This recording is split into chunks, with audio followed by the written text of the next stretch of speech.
today's program. My name is April Tuck, and I am chairperson or chairwoman of the committee. And I have to tell you that one thing that I was worried about with this was that I noticed when I came in that Hugh Bradshaw was the last person at the podium. And I thought, oh dear Lord, I'm a little bit taller than you. Is the microphone going to be the correct height? So some elf helped to adjust it. Thank you very much. And I would like to welcome you to the annual Governor's Awards ceremony. And today is the day when we honor folks who have really lived the vision of the Governor's Committee. Now, a little bit of information about the committee and what we're all about. Our mission is to promote the equal employment for all citizens of Vermont by advising the Governor on current issues affecting employment of people with disabilities and through critical here, partnerships between business, government, and people with disabilities. And it is a partnership, it truly is. And as I look throughout this room, I'm thrilled because what I see are members of the same team, all here to help other members of our community. Now, our committee was formed in 1963 by Vermont statute, and as I mentioned earlier, we were tasked with advising the Governor on issues that foster as well as hinder the employment of people with disabilities. And to that, we've created a unique partnership with representatives from various disabilities communities, businesses, and folks like you, our service providers. Now, regrettably, Governor Shumlin was not able to be with us today to help honor our community members who have, again, actuated what our vision is all about. But we are very lucky to have Commissioner Susan Wary right here, and Susan is the Commissioner for DALE, the Department of Disabilities, Aging, and Independent Living. She's going to be acting in his stead. Now, a few things you may or may not know about Susan. She is a board-certified geriatric psychiatrist and advocate for seniors and persons with disabilities. And when I looked over DALE's mission, I realized that Susan, Dr. Wary, truly does exemplify that mission. She's committed to it in terms of making Vermont the best state, the leader, I'll add, in the nation in which to grow old or to live with a disability with dignity, respect, and independence. So I'm very pleased to have Dr. Wary here today to help us present the awards. So let's go ahead and move to these recipients. The first award we're going to be giving out today is the Employment and Accommodation Award. This year it goes to 3 employers, or 2 employers, 3 recipients. The Employment Accommodation Award in food service is presented to employers who reflect the spirit of the Americans with Disabilities Act in their employment practices, such as the delivery of training that responds to individual learning needs and styles, and the implementation of creative programs and solutions to address the unique employment needs and challenges of employees with disabilities. This year, we are pleased to acknowledge 3 individuals in the food service industry whose practices have done just that. So the first 2 folks I'd like to recognize are Tad Stone and James Constantino of Airlock. Come on up, guys.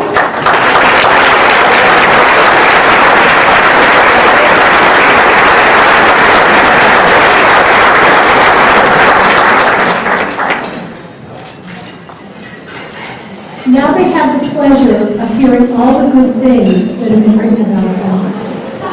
Tad and James of Airlock are recognized for their vision, leadership, and initiative in creating an 8-week culinary training program at Johnson State College. Tad would engage individuals with disabilities who are interested in exploring careers in the culinary field and provide them with comprehensive training in the skills necessary for employment in the food service industry. James Constantino, the executive chef, developed the curriculum and provided the training and resources to carry out the program. Working collaboratively, Creative Workforce Solutions recruited and screened the candidates for the program, and the Vermont Department of Labor provided workforce education and training funds. Students participating in the program attended class and worked side by side with professional chefs, helping to run the kitchen and create meals. They showcased their skills in creative events and externships. Upon completion of the program, 5 students were employed by Aramark in full-time positions with benefits, 2 in part-time positions, and 2 other students found positions in local businesses as a result of their externship. James and Tad were nominated by DJ Massey of Creative Workforce Solutions in Morrisville. Thank you so much.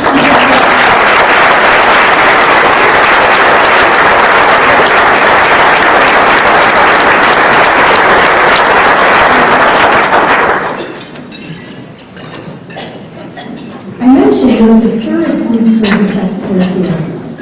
And I'd like to bring up Jeremy Metcalf. And Jeremy is the Operations Director of Sodexo at St. Michael's College in Colchester. Jeremy is recognized for his development of a 6-week culinary training program at the college. Now in its 3rd year, this program has run 10 training sessions for individuals with disabilities referred through Creative Workforce Solutions and its predecessor, Alliance. To date, 21 individuals have passed through the program and 2 have been hired. Furthermore, Jeremy has been extraordinary in his efforts to support the individuals who go through the program to be successful in employment.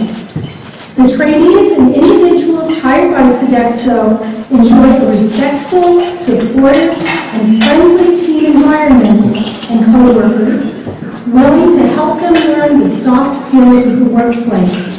Jeremy customizes his training to fit the individual needs of the students. Upon completion of the program, he helps the trainees to find employment, and he provides each with a personal reference.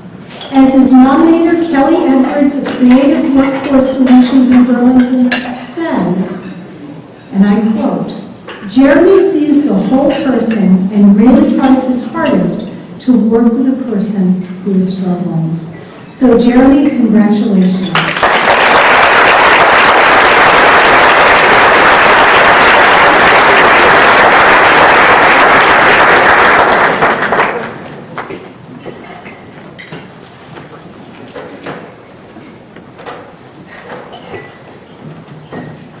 Alrighty. Our next award is the Employment Accommodation Award for Small Businesses. This award is presented to 2 employers who reflect the spirit of the Americans with Disabilities Act in their employment practices in their small, family-owned businesses. The first I would like to recognize, and he's bringing with him, by the way, I believe a posse. Am I right, Chris? Very insecure. He says he's very insecure. I spoke to him earlier. I don't believe it. But this is why he won the award. Chris Loso, come on up with your crew.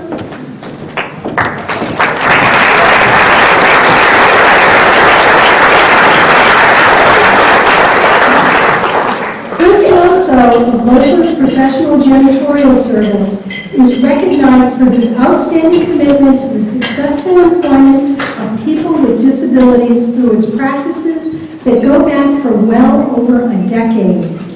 Each time they have a new service contract, Chris will contact Creative Workforce Solutions to find talented individuals to meet his workforce needs.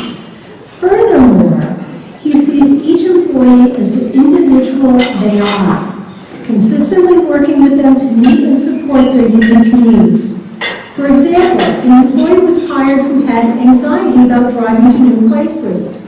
Not only was the individual taught how to find and understand an online map and directions to the work site, he was also led to the work site by his supervisor until he felt comfortable enough driving on his own.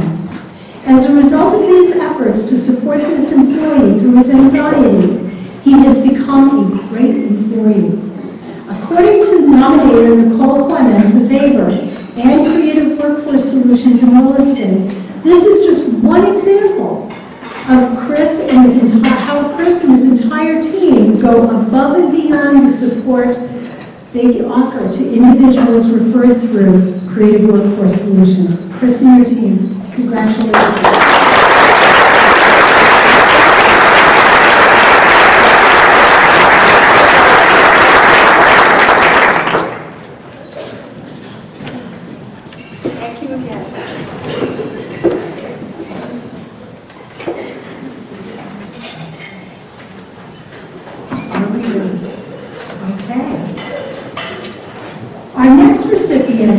And we have somebody accepting on your behalf, is Jessica Blanchard. Jessica is going to accept on behalf of the House. But Lloyd House and Valerie Russell House are the owners of House All-State Cleaning and Maintenance. The House are recognized for their strong collaboration with Creative Workforce Solutions and for their extraordinary actions to accommodate the special needs of an employee with a traumatic brain injury, and they ensured his workplace success. When House was seeking a floor maintenance technician for one of their Vermont customers, nominator Jessica Blanchard of Weber in Rutland contacted them and asked them to consider her consumer, Larry. After Larry was hired to work in the store, it became apparent that the layout of the store was quite confusing to him due to his injury, such that he required frequent reminders and directions. In order to accommodate Larry and ensure his success, Lloyd Howe created a wonderful color-coded map which broke down the daily tasks and linked them to the particular location in the store. This commitment to the successful employment of individuals with disabilities is further apparent in the practice of Lloyd and Valerie to repeatedly contact CWS regarding contracts and openings around Vermont, their hosting of 2 risk-free job trials, and their employment of 6 individuals referred from CWS today. In the words of nominator Jessica, Lloyd and Valerie are, and I quote, extremely compassionate, patient, and genuinely good people who epitomize what it is to be an equal employment opportunity employer. So on behalf of the House, Jessica is accepting the award. Thank you.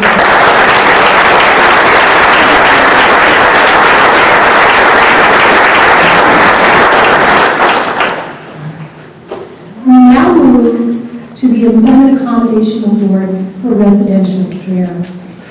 The Employment Accommodation Award in Residential Care, come on up, Susan Sweetser, is presented to an employer in the residential care field whose employment practices reflect the spirit of the Americans with Disabilities Act.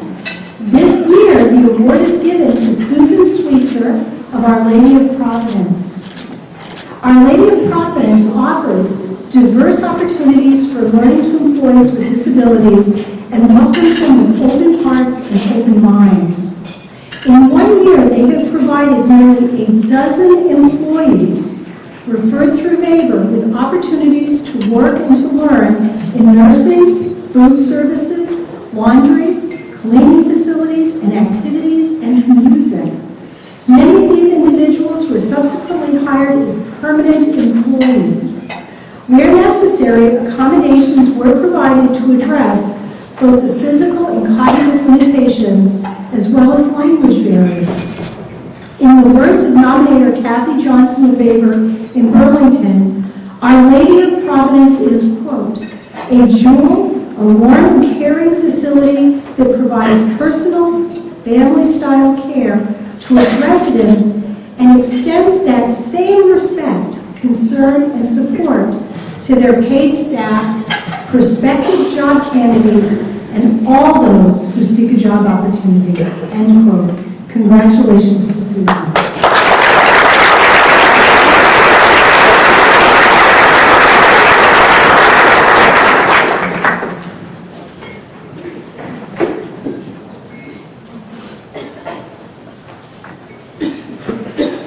Our next employment and accommodation award is in manufacturing.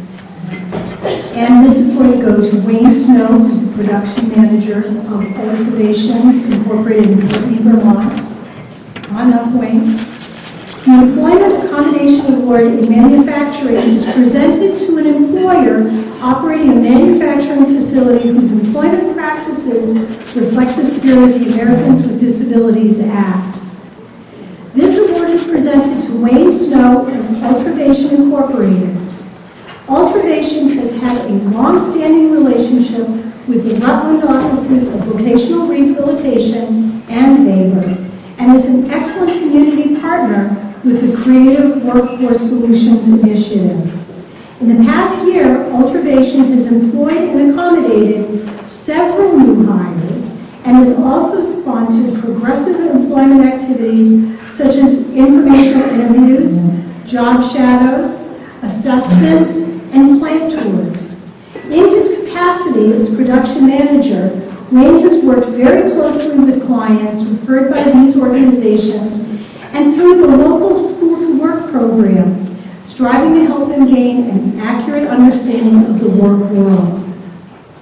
Wayne has provided skill-building information, including appropriate workplace behaviors to students with a wide variety of disabilities, including autism, learning differences, and mobility and cognitive impairments. He also promotes the employment of people with disabilities by sharing his experiences with other businesses, doing this in a way that his nominators, Gloria Vitale, David Seiji, Karen Letourneau of VABOR, and Voc Rehab in Rutland, describe as, quote, always acting in a manner that demonstrates respect and dignity to all their clients. He is dedicated and offers his time and commitment to provide great opportunities for our clients for success, end quote. Congratulations, Wayne.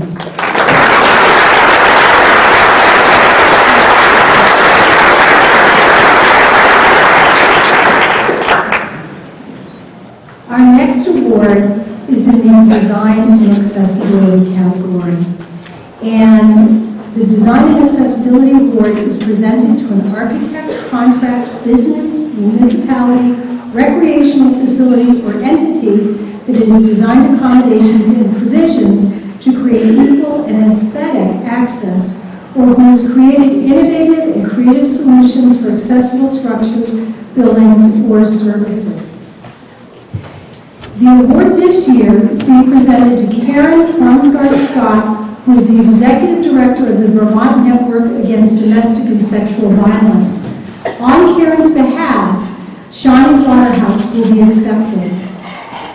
Through Karen's dedicated efforts, the network has worked diligently to create an accessible environment for everyone, including persons with disabilities, in terms of both availability of services and the employment of people who have disabilities. This commitment was highly evident when the time came for the network to move into its new office space.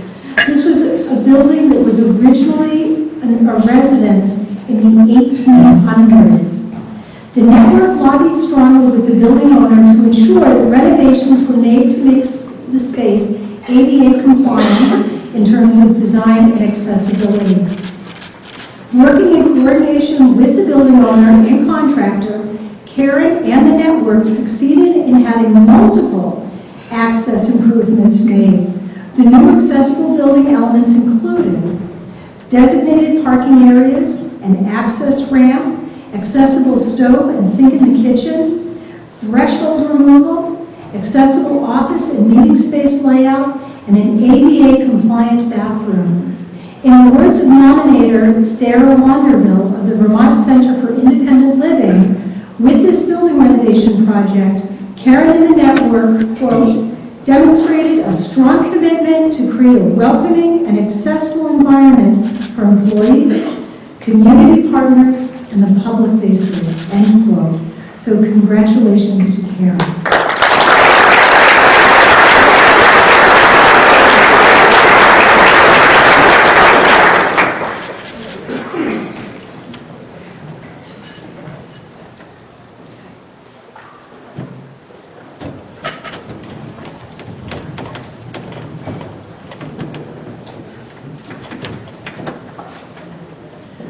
last award. This is the Media and Public Education Award, and it's going to go to Owen Milne of South Burlington.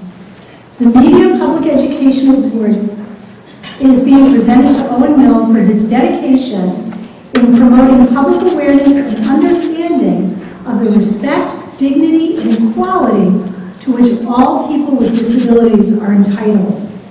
Owen's activities to educate the public in support of furthering the employment of people with disabilities are numerous and varied. He has met with groups and individuals to present his own inspiring story entitled Life in a Chair.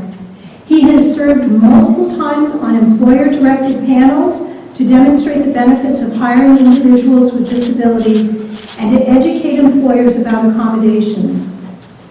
Some of these presentations have been done during his past tenure as a member of the Governors Committee. Owen also focuses his energies on meeting with individuals who themselves are newly disabled to ensure and to inspire them regarding how to manage and thrive in their situation.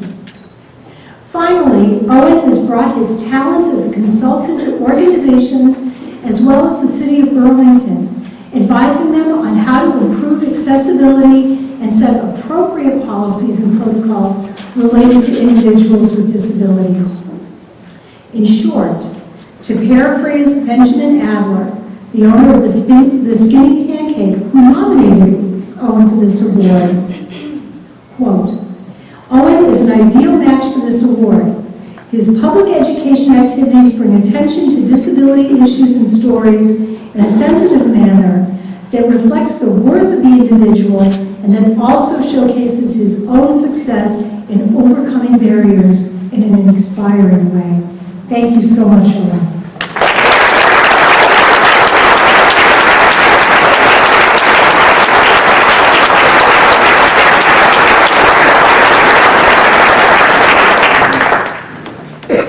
Thank you so much. As you can tell, this year's award recipients reflected such a broad scope and depth of the good work that the members of our employment community are doing in collaboration with all of us. And I'd just like to give a round of applause, not just for our award recipients, but to all of you who make it possible to make Vermont the best state in the nation for folks living and being productive contributors to Vermont and our country. Thank you all so much.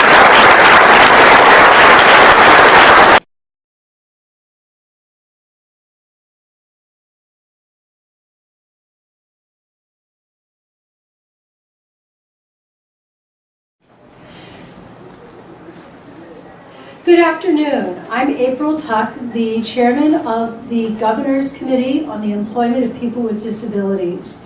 And with me today are three members of the business community who are here to share their perspectives and experiences with regard to employing and working with individuals with disabilities. I'll have them talk a little bit more about themselves, but we have Susan Sweetser, we have Wayne Snow, and Owen Milne. And Susan, could you tell us a little bit about yourself in terms of where you work? I run Our Lady of Providence. Our Lady of Providence is a level 3 residential care facility for elderly Vermonters. So we have 44 elders who live at Our Lady of Providence, and they range from being completely independent to having all of their needs needing to be met by the team at Our Lady of Providence. We're in Winooski, Vermont. It's a lovely facility on 2.5 acres, and we've been very blessed to have some wonderful people come through your program and become part of Our Lady of Providence. Great. Thank you, Susan. Wayne, how about you? Yeah, I'm Wayne. I'm the production manager of Ultravation, and we have two facilities in Poultney, Vermont, and Brandon, Vermont. And we have approximately six people we've hired and with disabilities, and they have become part of our production group, and we build indoor air quality products. And we ship all over the country and around the world too, And it's nice to have them guys working for us and helping us out to do that. Thank you so much, Wayne. Owen, how about you? I work for a company called Red Thread. It's an office in Williston, but headquartered out of Boston. We're a company that focuses on workplace dynamics and interior design. Most of my work related to this particular initiative has to do with things outside of the workplace, and work with people that are newly injured or helping organizations with education around how they interact with people with disabilities. Owen, let's start with you. You just brought up a very good aspect of what you do. Could you talk a little bit about your advocacy for folks who have disabilities in the workplace? Sure. As far as the advocacy work that I've done in the past goes, it's mostly related to helping the organizations understand that accommodations and helping people with disabilities is not a curse, that there's an opportunity here for diversity, for new insights, and to get away from the traditional myths that cloud the concepts around employing those with disabilities, and understanding that in the same way they make accommodations for any employee, so too is it important to make the accommodations for people with disabilities. Thank you. Yeah. Thank you. And I'm going to take the next question right now, and I'm going to pose this one to Susan and to Wayne. As employers, what's been your experience with regard to employing people with disabilities? Want me to start? Sure, right. Well, I was brought into Our Lady of Providence to try to put together some processes for them and help them with their finances. And when we finally got to a point where we were in a position to start adding to team members, I placed an ad in the newspaper. And I got a phone call from Gloria Garbach and I think from Kathy Johnson, and they said, have you ever considered having somebody who is who might be going through our program as one of your candidates? And I said, I don't know who you are. I don't even know what the program is. So why don't you come and tell me about it? And they were wonderful. They were unbelievable ambassadors for the program. And they said, you know, just give us a try. Try us out. See if we might have a candidate who'd be a good fit for you in one of the openings that you might have. And that was about 18 months ago. And we've had a number of people come through either in work experience or two of them who've come through we've since hired. And they're now part of our team officially. We've had a wonderful experience with the program, with the people who have come to work with us, with the people who just came to be a part of our team for just a little while. It's been a wonderful experience. So, speaking of experience, what's the impact then been on the organization as a whole? What are some little things that you've noticed, or big things that you've noticed that have come as a result of employing people with disabilities? Well, you know what I think might make us a little bit different is the fact that we house people with disabilities. So we are, and not everybody, but because we have people who are, many of whom are in their late 80s into their 90s, we have people who are in wheelchairs, who need the assistance of a walker or the assistance of a cane. We have people who have who might be somewhat hearing impaired,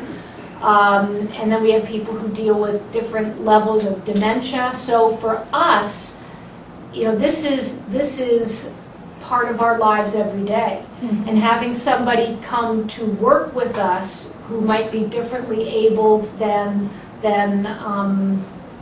somebody else wasn't unusual. And for the facility itself, because we used to be a convent, and I know I have friends who go, Susan, I can't believe you're in a convent today, but we still house a number of nuns who live there.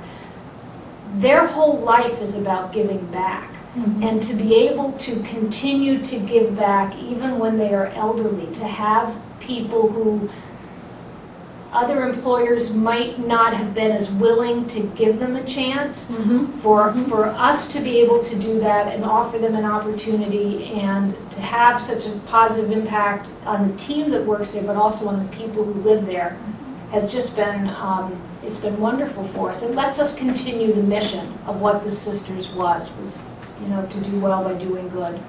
So it sounds like not only are you continuing the mission, but you're making certain that your workforce is representative of your community as well. Yeah, very much so. Great. Thank you so much. Wayne, how about you? What has your experience been with regard to employing people who have disabilities? Well, I have to say that it actually gives me a lot of pleasure to employ them. For reasons why I'm not quite sure, but it just, I also work with some other groups outside of Ultravation that work with handicap or just people with disabilities, and I drive them around to their meetings and stuff. And they've grown to like me too over time. I've done that for about 7 years. And the fellows that we have, or the people that we've got, they come to work all the time. They don't have a lot of excuses that other people would have, and there's a lot of things, and it's actually fun to work with. They're young, most of them are on the younger side, so I'm giving them opportunity to work in the work environment. It's light production, so it's capable of a lot of, it's not limited to certain people. You don't have to have any great skills or training. We're a small company, so all the other employees, they all get along together, they all work together. And it's just gotten so routine or unique that even any time that I start thinking I have a new position available or something, we'd always call over to Gloria and see if there's somebody that might come fit in and be able to work, and we'll put them on a training program and see how they fit. And usually what happens is I'd say to Gloria, I don't have any work for them, for permanent or anything like that, and next thing you know, the people have been there for like 3, 4, and 5 years, so. And it's just like one big happy family, and I think it's fun. Wayne, you raised a few questions for me on this. And first of all, who's Gloria? What does Gloria do? Gloria calls me all the time, and so I pass her on to Greg now. And so does she work is she with Weber? She's with Weber. Okay, Yeah. with Weber. Right, Thank so, you. yeah. You also mentioned something about the myths that, and Owen had made mention of this earlier, that in his advocacy work, he's helping people understand that their pre-formed ideas about hiring people with disabilities are inaccurate. You were talking about the fact that your employees who have a disability come in on time, they get their work done.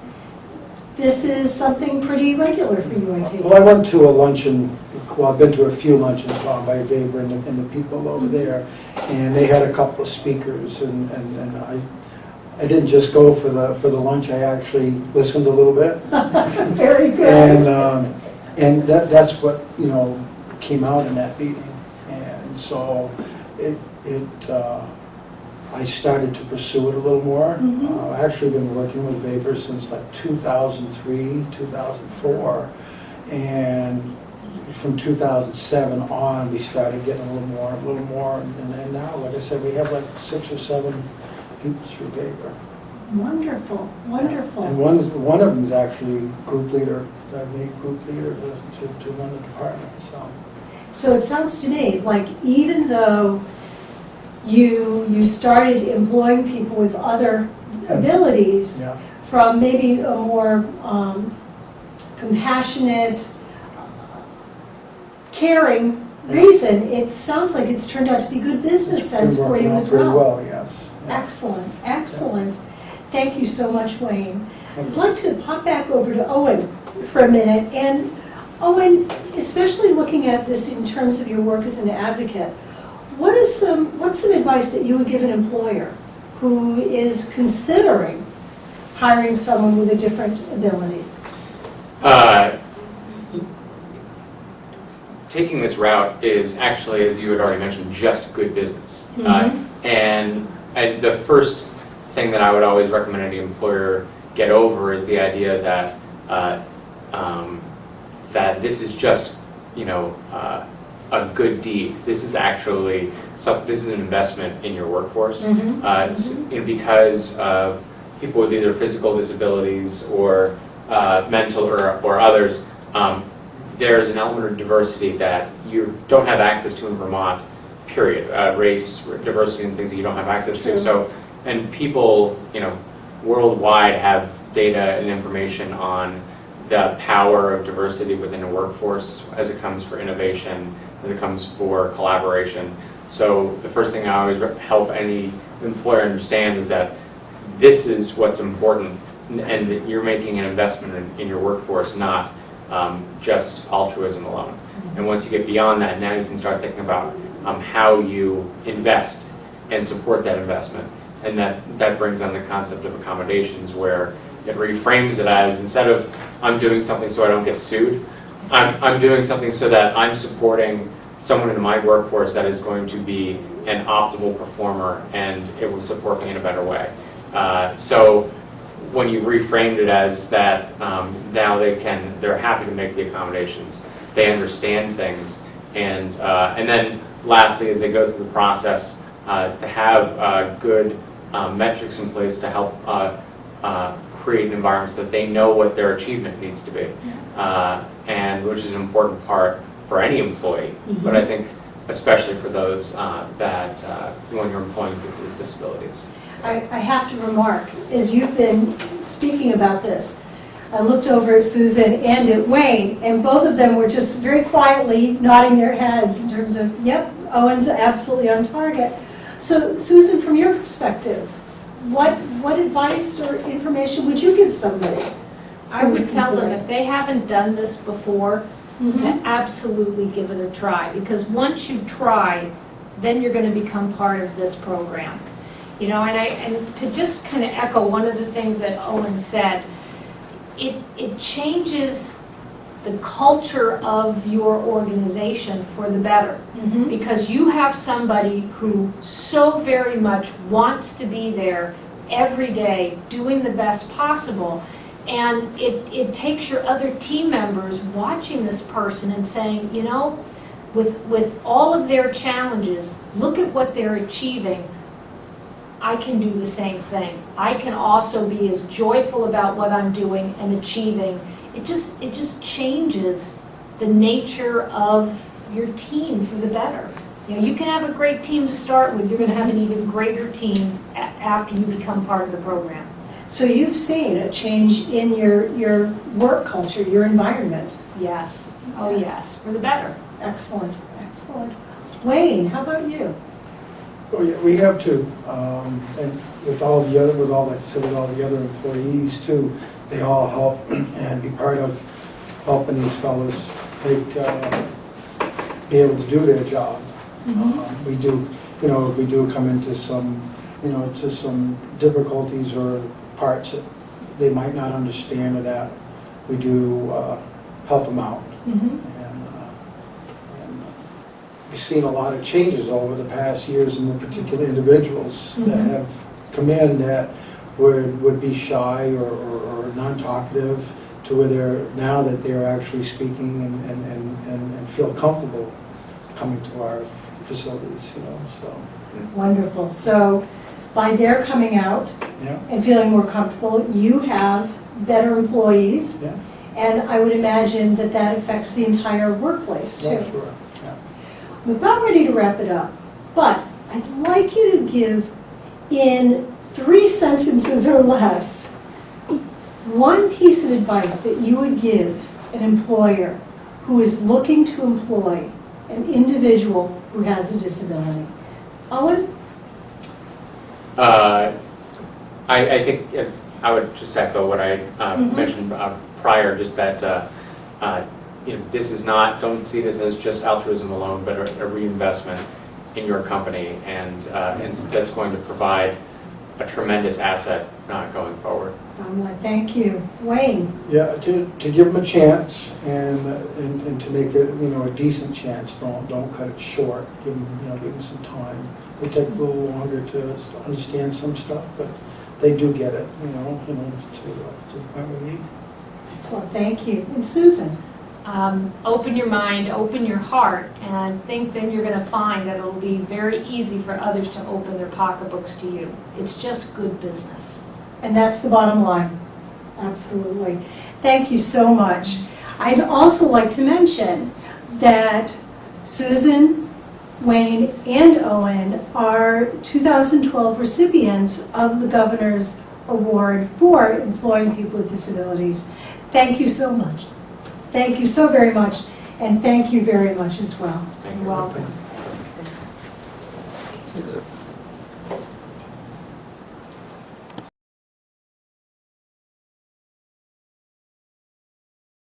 Shorter shifts, like we'll have like a very busy lunch hour, then the afternoon is not very busy at all, and it gets much busier at dinner. So we're able to accommodate shorter shifts of people to kind of meet our needs. So it kind of works to benefit both parties. And I realize the three of you are within higher education. And so could you please talk, and we'll start, Jeremy, with you. Could you talk about the effect having employees with disabilities has had not only on your workforce within food service, but with the students who are engaging every day with members of your staff? Jeremy?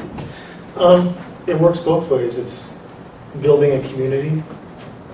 Our customers see that there are community members that have disabilities and different needs. Our employees, we learn to work with people that might have different needs or different perspectives on the world, and helps them become better customer service people, and just kind of builds a community, and it builds a better team. Well, thank you. How about you, James? I think it was great for not only the students but also the faculty and staff on campus, because we were able to train many of our candidates through the summer, so they were able to interact with them right then and there. So they've seen them grow, and being that we are part of higher education, they love the aspect of it being a teaching tool for them. So the students and the faculty interact with them every day. It's great communication for everybody throughout the whole process, and it's, again, just a very warm environment for them. Thank you. Matt? To add to James's point, the community the Johnson State College community and Johnson in general was very supportive of our training course that we had done with these individuals, and it's almost as if they had a vested interest in them. So once they saw them go throughout the course, and then they saw them every single day serving them or working with them in the dining facilities, they wanted them to succeed. They wanted everybody to succeed, and we actually were able to kind of develop this training program into more, in the fact that we worked with the local community to provide community lunches once a week, and we had the individuals that had participated in the program help us create the food that was given back to the community. So it was kind of bringing it full circle. And through that, we had a lot of students from Johnson State College, as well as faculty and staff that partnered with us to help keep that program going. So you brought up the term community, and all of you have brought that up in one way or another. So it sounds like it wasn't just affecting your particular departments, but it had a greater effect on the entire work environment, the entire work community. Absolutely. Yes. So with that said, and again, the three of you are in a very specialized, but I think critical and highly stressful area of the work world, what advice would you give to an employer who's looking to hire someone with a disability? And James, we haven't picked on you first yet, so how about you? Be open-minded. Treat them just like you would any other worker. Be respectful in the way that you go about things, but understand that they're an individual as well. So they want to be treated just like anybody else when they're there. So, and that goes from disciplining them to coaching them to working with them, rewarding them throughout the whole process. So again, just treat them like they're just a regular employee, because they are. They're part of your team. So. Absolutely. How about you, Ted? I think some others have brought up the point about apprehensions and diversity. Yeah, there is the myth that that we've talked about of that. It may be challenging to allow somebody with a disability to work in your organization, but absolutely not. I think of one person in particular who comes in every day and he's so excited to be at work that he just makes everybody else's day so much more positive because he's been given the opportunity to come in and be part of the team and be a positive part of the team. So giving everybody the opportunity, I think, has definitely made our team more well-rounded. And I can tell this employee really does have an effect. I'm watching James just grin as you're describing it. And Jeremy, how about you? I'd echo the same sentiment that people that are applying just need a chance. They really want to work. To get over the initial intimidation or trepidation about hiring someone, and also to use the folks that are there to support us from the Chittenden workforce. Weber and some of the other programs, they're there to be a liaison as a go-between to help you and to help the person that's working to make a good transition and to be successful. Thank you. And again, the three of you keep bringing up all these different questions. The food service world, it's fast-paced. It's dictated by so many rules and regulations. There's not a lot of room for error. And so it's not unusual to have relatively constant turnover of employees in your worlds. So how has employing people with disabilities affected your ability to keep staff on board? It's actually helped quite a bit in the case of St. Michael's because their enthusiasm, a lot of the restaurant world, especially college dining where you see the same people every day, it's a very, a small community, you see the same customers every meal. Enthusiasm and care go a long way towards being successful. And by and large, a lot of the candidates that come through with disabilities are very enthusiastic. They want to work, they want to be there, and it's infectious. It rubs off on other people. Thank you. Thank you. James, how about you? Yeah, I mean, we talk about just rubbing off on other employees. I just remember simple rewards that I would give some of the individuals was just, hey, you know what? You've been great today. I'm going to have you work with our head chef, Brian, today, and he's going to show you how to do just some simple, nice skills. And, that's a reward to them, and it's also a reward to my head chef, Brian, as well, because he gets to pass along his skills. And he says, wow, somebody really wants to learn from me, rather than me just taking an order every day. So it helps in keeping our employees happy and, their morale up as well, because they're saying, hey, I get to train somebody. I get to, invest a little bit into somebody else now as well. And I would imagine you don't just let anybody work with knives. Yeah, no, there's definitely a training that goes along with it. So. But I would dare say that's destroying another myth in that folks with disabilities can only work very menial jobs, pot washer, cleaner, that kind of thing, and yet you're bringing folks to handling knives. Yeah, and we try to work them up, to that stage as well. So, yeah, they may start in the dish room, but if they're doing well there, then we say, okay, now we're going to advance you to this point. This is your reward at this point. You'll be able to, you're going to dice potatoes, or you're going to do a fruit platter, and get everything going in that aspect. So. Again, it sounds like St. Michael's and Johnson State, you're constantly looking at those ways to advance your employees, and that keeps them actively engaged, and you have longer-term employees. Ted, how about you? Well, I think to both of their points, we were blessed in getting to work with Creative Workforce Solutions because we had a chance to sit down before we developed the training course and talk about some of the myths, some of the benefits, as well as design our training course. So James was able to really, so to your point about retention, we know that our industry does have a huge turnover.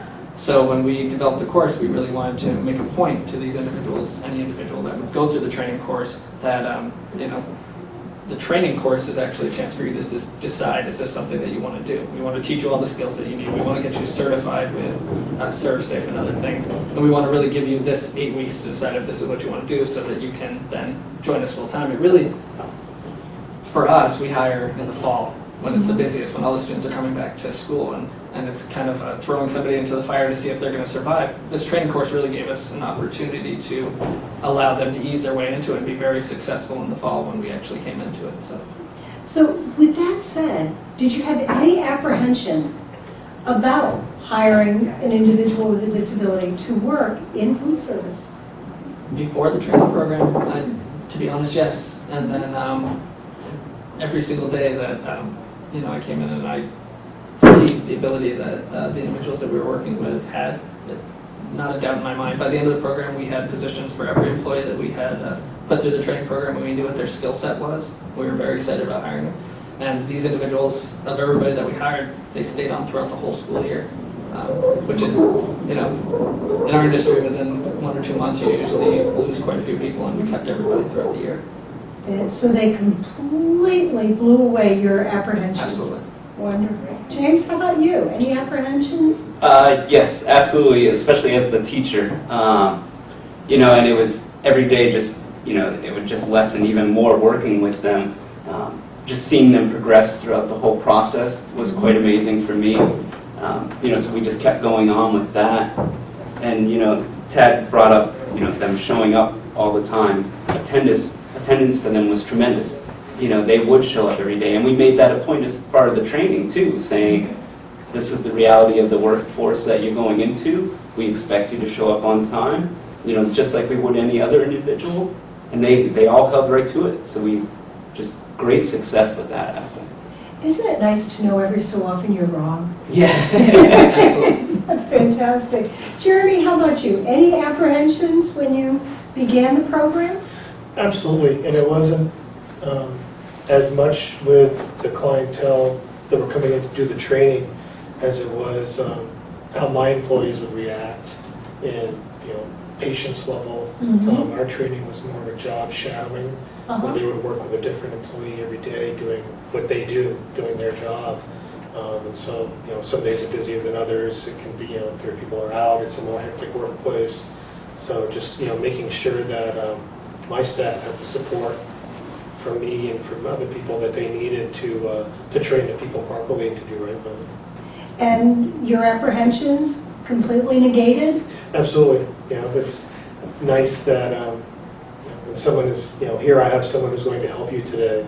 It kind of makes a whole different perspective, and they want to know what you do, show them what you do, and people are proud to show what they do and to show what their skills are and what their job is, and to kind of share that with someone, so it kind of it was a more of a personal experience as opposed to a clinical or a classroom. Gosh, thank you so much. So, besides the fact that your apprehensions were proven to be completely unbased, and that it sounds like your employees who have other abilities have stepped right up, what's one lesson you have taken away from hiring someone with a disability? Jeremy, we'll start your way. Don't be afraid, give them a chance. It's meet the person before you make the decision. If you sit down and interview someone, you have a conversation with them, you find out how eager they are to work, and how eager they are to be, on your team and to work for you and with you. It's, makes it well worth the experience. Thank you. Thank you. James, how about you? They're just as nervous as you are. So, and I always say, given the tools and knowledge, there's no excuse. So, and that goes, to anybody too. If we give them the correct tools and we provide them with the correct knowledge, there's no reason why we can't train them in our positions. Wonderful. Thank you. And Tad? I think just to echo their point, I think anybody who gives an individual with disabilities the chance and the opportunity will appreciate the fact that they did that, and they'll benefit from it. It'll be a benefit to themselves, to the team, and to the individuals. Thank you so much, guys. And again, I just want to reiterate that we have 3 of our Governor's Award recipients here today. And I think I'm going to take away from this interview that it's a really nice experience when our apprehensions are proven wrong and we have productive, strong and viable workforce members within a non-traditional sourcing group, our employees with disabilities. Thanks so much again. Thank you.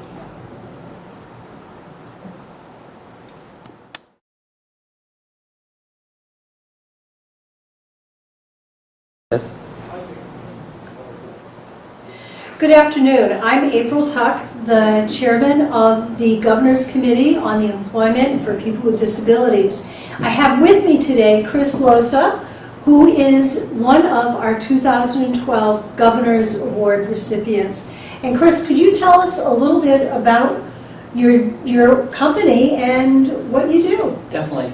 Our company is Loso Professional Janitorial Services, which was formed in 1984, incorporated in 1987 by my father, Harry Loso, and we provide commercial janitorial services in the beginning primarily to Chittenden County. We now actually conduct services across the state of Vermont. We have approximately 65 to 70 employees. We have a management team of 4 people, and a lot of that is really conducting the inspections and making sure our employees are getting appropriate feedback to make sure that they're doing their jobs well. And also, of course, we consider our clients partners. So we dub them within our practice. And basically the reason why we call them partners is by checking in on them and working with them, we're making sure that we are, at the very least maintaining the expectations that are being, met, if not exceeding them. So I think the partnership, approach that we've taken has worked very well for us over the years. Absolutely, and growing so quickly. Yes. From one area, Chittenden County, to across the state, that meant that you needed more employees. Yes. And so could you talk a bit about your experience with regard to hiring people who have disabilities? My father, just a little bit of an aside, he was for 17 years, he was both a special education teacher as well as an administrator in the state of Massachusetts. So from his background, and actually it runs through my family, my sister is also right now a special education administrator down in Montgomery County in Maryland. So we've been around it. I worked in Special Olympics in the state of Massachusetts growing up, and then when we moved up here again, because my family's all from Vermont originally, we moved up back in middle school. Basically, my father had started to tinker with the idea of employing strong people in the workforce besides the, going through, as we do now, like the Craigslist, or going through the Vermont State Department of Labor and so forth. But as he started to need more employees across the state, not just in Chittenden County, we needed to think of some other avenues, and this was before Craigslist, of course. So he had reached out to some folks with the state, and he worked with Hugh Bradshaw and other folks to start to pull together a program where we could hire strong individuals from many different facets, and one of those being those people with disabilities. And what do you look for in an employee? Well, it's funny. I've just been involved in the business over the past year and a half. My background has been more in the consulting arena. So one of the questions that I asked our evening supervisor, who's out there every evening checking on employees, running inspections and so forth, I said, do they necessarily need to have a cleaning background and have a lot of cleaning experience? She said not necessarily, because we want to make sure, as she would say, she's very proud of her job as an evening supervisor, is that we want to make sure that we train them right. So in terms of having experience, that's great, but we will run those people through a training program depending on the size of the client base and the size of the location, at least 3 to 4 days. So I think in terms of the criteria we look for, it's more of a good work attitude, someone from prior work experience, and we do check on people's backgrounds, folks that have not been tardy very often, or hopefully not at all, people that show up to work, people that have good job performance and good work ethic. We do conduct a background check. So a lot of that is not so much the hardcore cleaning, although there might be some sites that we look for specialized skills, like carpet care or floor care. For the most part, we look for people that just want to work. So with that said, how have the people you've hired who have disabilities measured up to your expectations? There has been no hesitation. The people that we have working with us now, we have 2 employees, one here in South Burlington, one in St. Albans. They have been great. And I think part of the reason why, and we do it with every employee that we have, is setting the expectation in terms of having a job description for them, and it's for every employee we do this for, that they have a job description in terms of what they need to conduct for cleaning on various nights or days, depending on their shift, at the location in which they clean. So I think setting that expectation, there's really been no difference whatsoever in terms of the work performance between those people with disabilities and those without. That's great. So, based on your experience, what advice would you give to an employer who's considering employing someone with a disability? Yeah, what I would recommend is for any, and this is for any employee, is we work through Nicole Clements and then Natalie Fogel and other folks with Creative Workforce Solutions, Transition 2, and other agencies, as well as the Vermont Department of Labor. It's really thinking up front in terms of what those expectations are at the client site, and all that due diligence that you do up front is helpful for folks like Allie and Nicole and other, Ann Cordell at the Department of Labor has been great at being able to have them find the right fit for you. So a lot of that trepidation or anxiety, I think, will be alleviated right up front, which I think is important. The second piece is, depending on the person's background, and we interview everyone, of course, that comes through our doors for work. We try to talk to them about what is important for them. So, if they don't want to work past a certain hour, again, it goes back to expectations. We want to make sure that they're going to be happy in that job. So if they're not happy in that job, it might, might facilitate their poor work performance or being tardy or not showing up at all. So a lot of that is expectation setting. And so in wrapping up, it sounds like you set the expectations, you communicate them to your employees with or without disabilities, and that's how you create a strong, growing workforce. Yes, and then one last piece I would add to Yeah. that would be the follow-up, ongoing, inspections and so forth, because sometimes, and it happens with everyone, there might be issues at the client site where maybe there's, more cleaning that's needed, and the cleaner knows they have to work a certain amount of time, so maybe they're not getting to everything, or maybe there's some issues that, outside of the workplace that might start to creep into their work and so forth. So having that dialogue and having constructive feedback given to employees is important as well. So constant, continuous improvement is like what I like to say. Excellent, Chris. Thank you so much. Thank you for having me. I appreciate it. And again, Chris Loso, one of our 2012 Governor's Award winners. Thank you.